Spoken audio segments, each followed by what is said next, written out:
here. Both players say they're ready. We're going to get started in game number 3. Minigun is down 2-0 so far. He needs to make something happen. He hasn't been able to really make early pressure work because it's Kiwikaki.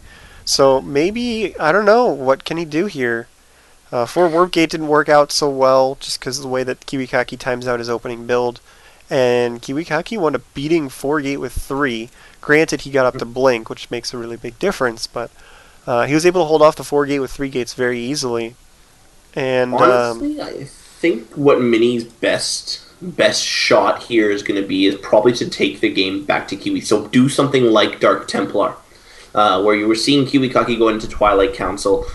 He's not really worried about detection. I don't think Kiwikaki's built a robotics bay at all almost. In many series, he's been Void Rays, he's been Dark Templar. If Minigun's been watching this, which I know he was watching the last game, obviously versus TT1, I saw him in chat there, perhaps take that Dark Templar back to him, see if you can sneak a game out and just try to catch Kiwikaki with his pants down, which is going to be almost impossible. Kiwikaki has ninja awareness, but it's going to be really difficult to do that, as I think that's really going to be his best bet. Just try to catch him with an off play that he's been using versus you. Yeah, so we had Minigun drop his pylon significant, a good 5-10 seconds before Kiwikaki did, and then he didn't get probes to drop the gateway. So Kiwikaki opens up with the 11 gate, and then Minigun moves on and does the very normal 12 gate. So I thought he was going to go super aggressive here, and then he's like, nope, standard. Or as cats would say, standard. And so he's just going to play, just about the same way. Hopefully we'll see him maybe realize that one of the things here is Kiwikaki's getting warp gates really quickly. So maybe we get that cybernetics core a little faster. I think he scouted out that his cybernetics core was much slower last game. So we'll see if he drops this immediately. No, he drops the pylon first. But with this later gateway, it's not really going to delay his cybernetics core any much further. It's just he had to wait for that gateway. So you can see it is behind by quite a bit.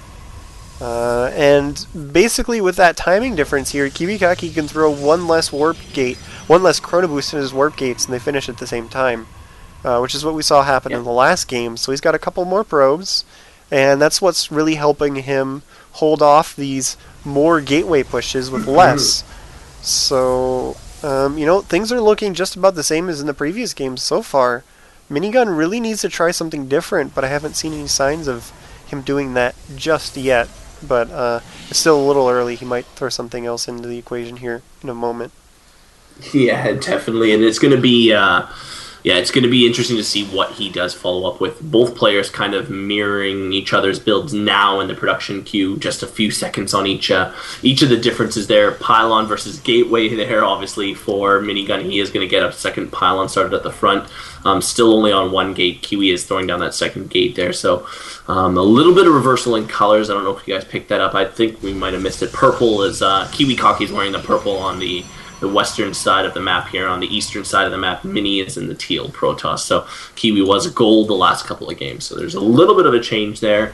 And definitely as they're kind of pushing, as obviously Minigun's pushing to his Zelnaga Watchtower, they do see that they are cross positions. Want to give a shout out to Justin.tv for putting all this on. If this is the last game of the finals, special thanks to them for putting up the prize pool, the complete prize pool for this tournament. Justin.tv is an awesome streaming site, and we're really, really helpful in getting this set up, getting this tournament set up brought to you. As a hero, whoa. Minigun dropping a Nexus. 2 gate into Nexus. And the reason why I'm going whoa is because, he needs to throw in something different here, but Kiwikaki's been so aggressive so far, I'm not quite sure that's going to be the right kind of different. He's gonna punish him. Yeah, I mean, Kiwikaki's been really aggressive so far. He's been going for these plays that are designed to put pressure on your opponent, and those are the exact type of plays that are really good at punishing, like you said, a quick expansion build like this. Did he just scout that? Because he just canceled his third gateway. No. Yeah, I don't think he scouted it, but did throw down a 4. Because he canceled that third gateway, I'm going to expect him to drop the Dark Shrine here. If he'd left the third one out of, figured he's going to start Blink again and just start warping in the The DTs? Yeah, Oh no, he does warp in. He starts blink.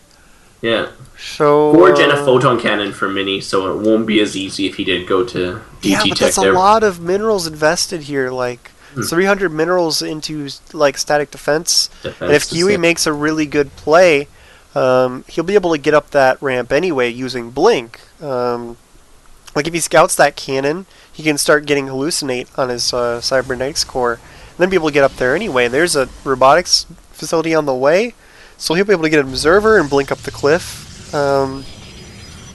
In this situation, seeing as he's Kiwikaki and he likes blink anyway, and he's already abused it versus you once, I don't really like that cannon. And it's kind of an iffy position where, you know, it's very easy to avoid with blink. I don't know. I think what Minigun really needed is to do something aggressive. And now he's just sitting here and going, "Don't kill me, bro." And I don't think that's really going to work against Kiwikaki.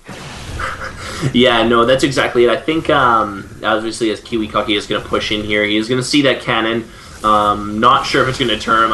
It obviously is not. He does have blink completed. He is going to use that amazing micro to save the Stalker's hull damage there. Taking out the cannon with 0 losses so far, sniping a few of the sentries.